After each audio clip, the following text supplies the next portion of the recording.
Think about it. Most of the greatest opportunities in your life come from people. Career chances, friendships, even happiness. Yet building the right relationships is often the hardest art of all.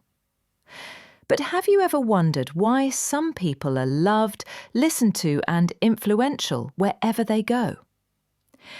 Decades ago, Dale Carnegie answered this question. His book, How to Win Friends and Influence People, is not just a self-help classic. It's a universal key to understanding human nature. In this video, you will learn Carnegie's timeless principles with real-life examples and discover how to apply them in your career, family, and social life. By the end of this video, your perspective on human relationships will never be the same again. Dale Carnegie's first principle is built on a simple but revolutionary idea. Don't criticize, condemn, or complain. Why? Because people immediately become defensive when criticized. The brain perceives criticism as an attack. Ego takes over, not logic. The result? Resentment, resistance, and walls in communication. Take an example. If a manager tells an employee, "You always make mistakes," the employee won't be motivated. Instead, they lose confidence. But if the manager says, "If we try it this way, it could be much more effective," the employee doesn't feel attacked and becomes open to the suggestion. Carnegie illustrates this with Abraham Lincoln. In his early years, Lincoln was harsh with criticism, but over time he learned a profound truth. You can't change people by criticizing them. Change comes through understanding and guidance. So the next time you feel angry with someone, remember this. Instead of attacking them, show them a better way forward. Replace criticism with suggestions and complaints with solutions. When you do this, you won't just build better relationships, you'll also be seen as a trustworthy and inspiring leader. Carnegie's second principle is this: give honest and sincere appreciation. All of us crave one thing, the feeling of being valued. William James described the deepest human need as this: the deepest principle in human nature is the craving to be appreciated. But praise is often misused. Fake compliments, exaggerated flattery, empty words. These don't build trust. They create suspicion. Carnegie emphasized one rule: appreciation must be genuine. Notice and recognize something you truly value in others. Consider this example. Instead of a teacher saying, "You're so smart," they say, "The way you solved this problem was truly creative." The student not only feels recognized, but the specific positive behavior is reinforced. The same applies at work. Instead of saying, "Good job," say, "The way you built that personal connection with the client really strengthened our company's credibility." Now the employee feels genuinely valued and motivated. Sincere appreciation builds bridges. It touches hearts.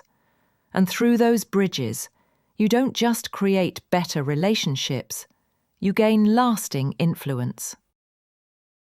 Carnegie's third principle is: be a good listener. Encourage others to talk about themselves. Because people's favourite subject is usually themselves. When you let someone share their story, their thoughts, their dreams, you give them a precious gift: the feeling of being heard. Here's a daily example. In a job interview, a candidate who only talks about their own achievements may seem ordinary.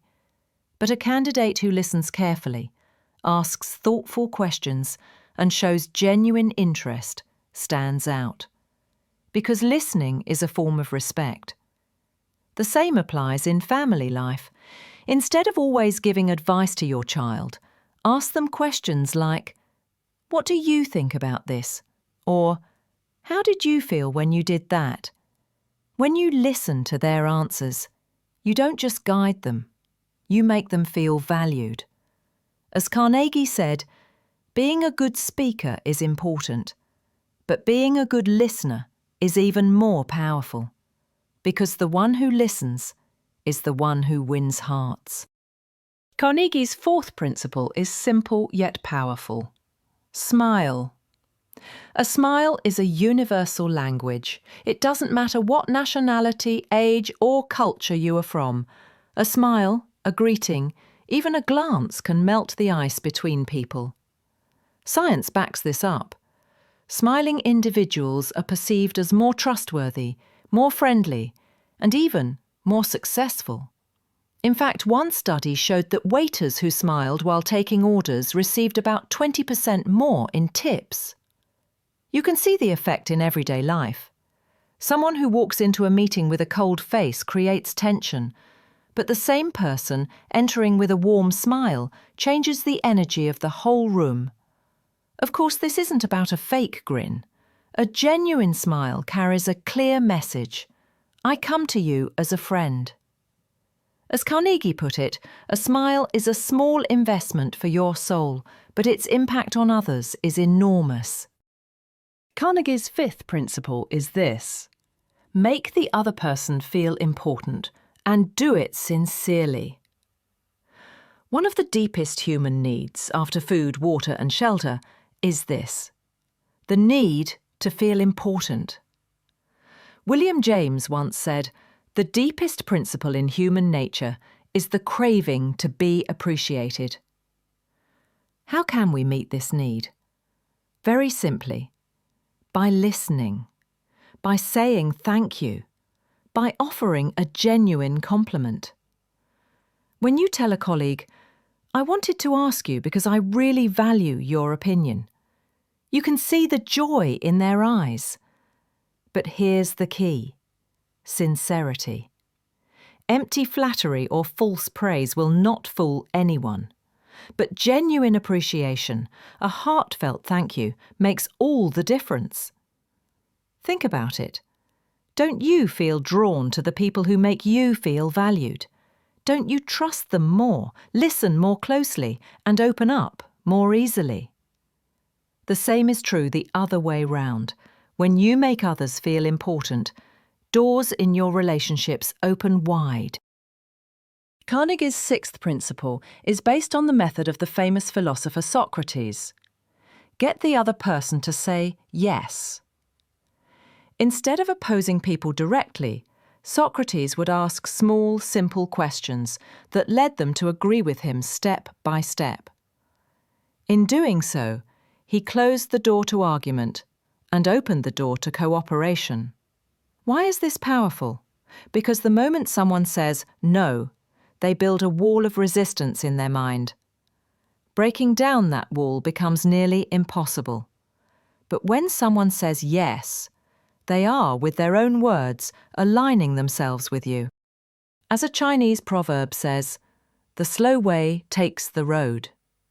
In other words, moving step by step without forcing is actually the fastest way to reach your goal. Carnegie's seventh principle is admit your mistakes quickly. We all make mistakes. The important thing is to recognize and accept them. Instead of waiting for the other person's anger in an argument, admitting your own mistake can completely change the situation. As Carnegie and psychologist William James emphasized, it is easier to make self-criticism than to endure the criticism of others. So, recognize your own shortcomings first, and then communicate with others. This approach strengthens not only arguments, but relationships. When the other person sees your courage to admit mistakes, they are more likely to admit theirs as well. In Carnegie's book, there is a bonus principle. Never underestimate the power of a smile and positive behaviour. In one experiment, people who communicated with a smile observed more positive reactions from those around them.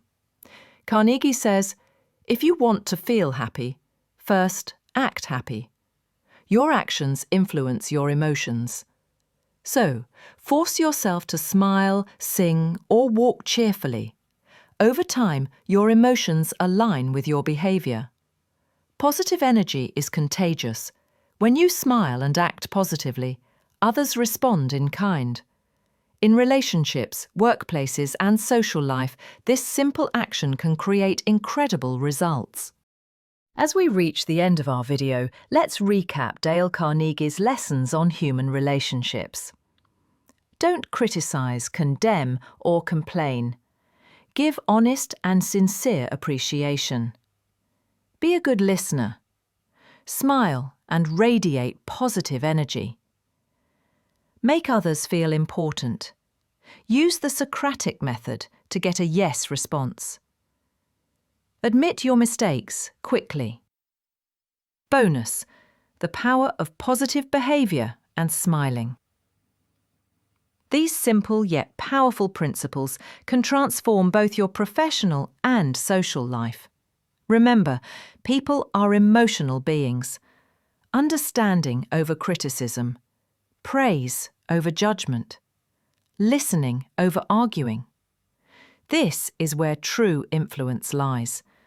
Understanding people and building harmonious relationships not only empowers them, but also empowers you. Remember and apply these principles. You will see the difference with your own eyes.